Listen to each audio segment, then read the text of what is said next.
Bharatiya Janata party आदरणीय विश्वनेते भारत देशाचे लाडके पंतप्रधान यांच्या नेतृत्वामध्ये पुन्हा एकदा दिल्लीचं तख्त काबीज केलेले रिझल्ट आपल्याला येत असताना पाहायला मिळत आहेत। एकूणच 27 वर्षानंतर पुनरागमन भारतीय जनता पार्टीचं आपल्या देशाची राजधानी दिल्लीमध्ये होत आहे आणि त्यामुळे सगळ्यांनाच आनंद होत आहे।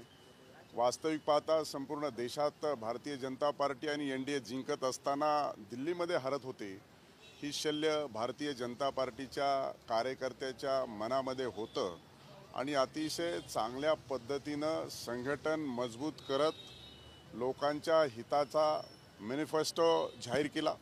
लोकांनी मोदीजींच्या नेतृत्वावरती विश्वास ठेवला आणि आपल्याला आता दिल्लीमध्ये भारतीय जनता पार्टीला बहुमत येत असताना दिसत आहे। पण काल आपण जर बघितलं तर राहुल गांधी यांनी महाराष्ट्रात जे विधानसभा निवडणूक झाली त्याच्यावरच प्रश्नचिन्ह उपस्थित केलं। कशावर?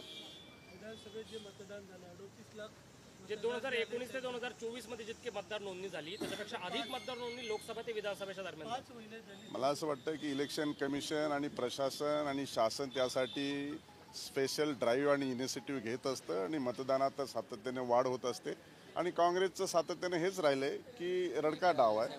निवडणूक हरलं की ईव्हीएमला दोष द्यायचं। कर्नाटक जिंकलं त्यावेळेस ईव्हीएम एकदम छान होतं आणि त्यामुळं अशा पद्धतीनं कोणाला तरी बदनाम करायचं, कोणावर तरी खापर फोडायचं ही काँग्रेसची रणनीती आहे। त्यात राहुल गांधींनी सुद्धा उडी घेतली, हे काही त्याच्यामध्ये नाविन्य नाही आहे, परंतु संपूर्ण जगभरामध्ये ईव्हीएम हे सुरू आहे। आता देखील निश्चित स्वरूपामध्ये आता जे काही रिझल्ट येत असताना आपल्याला दिसत आहेत, भारतीय जनता पार्टी जिंकते।